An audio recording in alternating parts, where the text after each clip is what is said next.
The next question. I have a doubt about Madhiy, that the prostatic fluid, is this pure or impure? The question posed is that is Madhiy pure or impure? Is it najis or is it tahir? First, let me tell you that there is a difference between mani and Madhiy. Mani is the semen which contains the sperm which is responsible for the birth of the child, and Madhiy is a urethral fluid. Both are different. Mani is normally, it is jelly-like and white and greyish in color, whereas Madhiy, it is sticky. Mani is normally associated when it is ejected, there is a feeling of pleasure followed by a feeling of exhaustion. Furthermore, it smells similar to palm tree pollen. And third is it is ejaculated in spurts. So there are mainly three ways of identifying Mani, that it is jelly-like, white and greyish in color. Number two, it has a feeling of pleasure when it's ejaculated, and it is followed with a feeling of exhaustion. It smells similar to palm tree pollen. And fourth, it is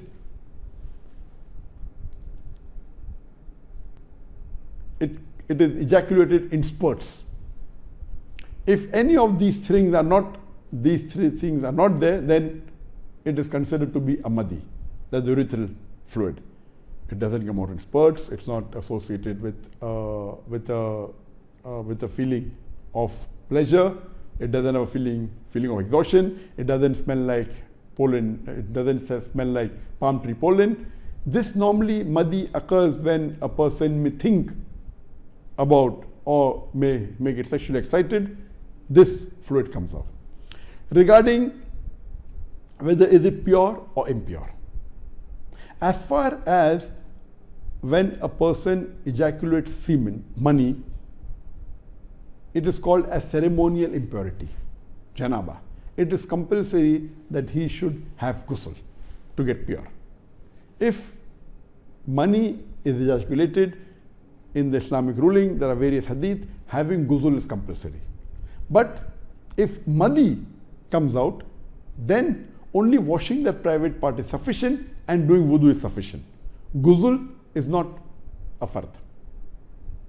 So in mani, when it's ejaculated, it is a ceremonial impurity, it is janaba, whether it is because of a sexual intercourse, whether intimate relationship with your husband and wife, or whether it be voluntary otherwise. If it is ejaculated, it is fard that ghusl should be done to get pure. In Madhiy, only washing the private part is sufficient and doing wudu is sufficient. Regarding mani per se, is it pure or impure? Is it najis or tahir? In this, there are differences of opinion. According to the Shafi school of thought, and one view of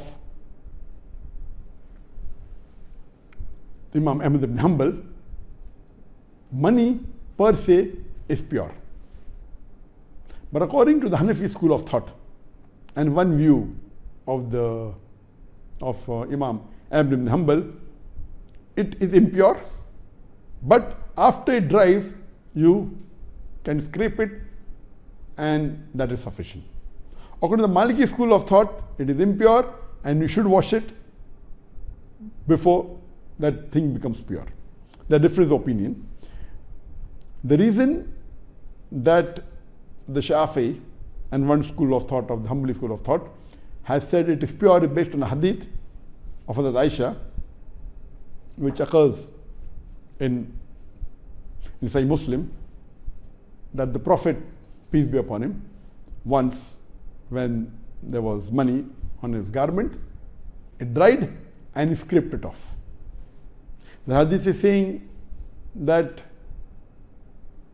Hazrat Aisha, may Allah be pleased with her, she said she saw the Prophet, when money was there, he washed that portion of the garment and he went for prayer.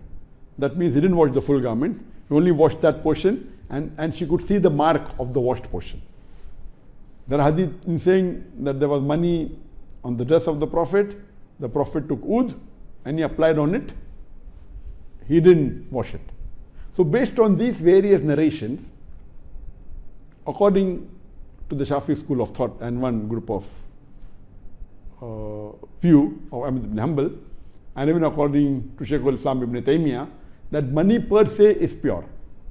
And what they say, that how can, there are many people who are pious, there are messengers, and there are religious people, there are sahabas. So how can a messenger or a pious person be born out of impurity? And that's logical. How can a human being be born of impurity when every human being is Masoom? And especially the messengers of Allah and the religious people. So I personally also agree with the group of the first scholar that money per se is pure.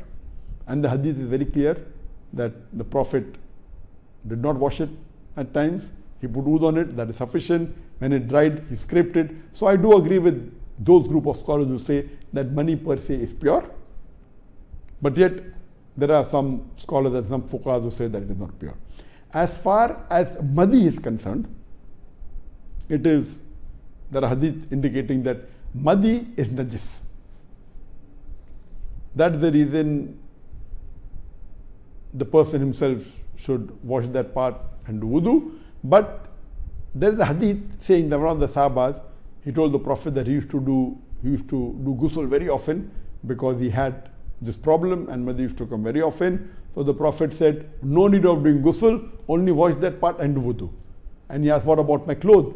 He said, no need of washing the clothes, only take a handful of water and sprinkle on that part where there is Madhiy. So if you want to make your garment pure, only taking a handful of water and sprinkling on that part is sufficient. No need of washing the full garment, that is sufficient. But Madhiy per se is najis, it is impure. Hope that answers it. Assalamu alaikum wa rahmatullahi wa barakatuh.